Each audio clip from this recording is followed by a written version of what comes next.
Ini adalah foto lawas sarana transportasi jasa pengiriman barang di kantor pusat Nederland Indie Spoorweg Maskapai di Semarang. Ini tentang bangunan legendaris di sana, Lawang Sewu.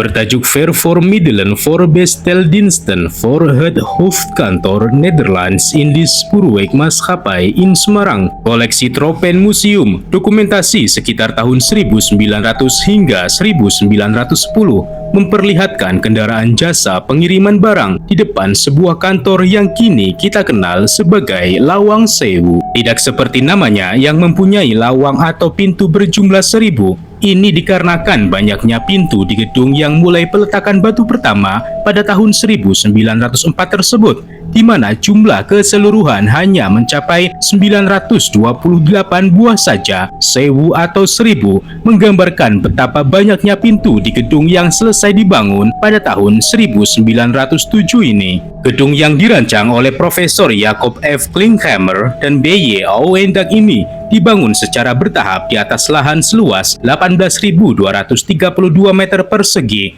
di mana bangunan tambahan selesai dibangun pada tahun 1918. Terletak di Jalan Pemuda Kota Semarang, gedung yang menjadi saksi peristiwa-peristiwa bersejarah yang pernah terjadi di masa lampau tersebut. Pesonanya tak lekang oleh zaman. Dengan gaya arsitektur transisi, gabungan gaya arsitektur Eropa dan Jawa, fasad yang indah, tiang-tiang besar, jendela ceruk yang tinggi, serambi dan teras dibuat luas, mengantisipasi panas masuk ke dalam gedung, menjadikan Lawang Sewu terasa sejuk di dalamnya. Pada masa kolonial Belanda, gedung ini dijadikan kantor pusat perusahaan kereta api swasta yang dulu melayani kereta api di Jawa Tengah, Surakarta, Hadiningrat, dan Yogyakarta, di mana jalur pertama NIS sendiri mulai dibangun pada tahun 1864 menghubungkan pelabuhan Semarang dengan stasiun Tanggung di Grobogan dengan panjang sejauh 25 km.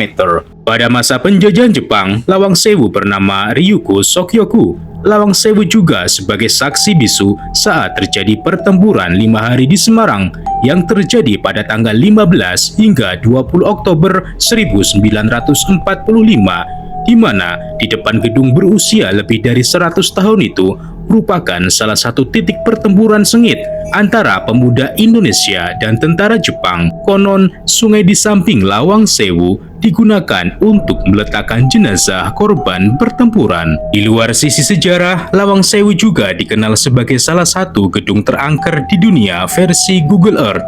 Ini dikarenakan fenomena mistis yang terjadi di beberapa bagian gedung berlantai 3 ini. Kini bangunan Lawang Sewu difungsikan sebagai museum yang menyajikan ragam koleksi yang berhubungan dengan kereta api.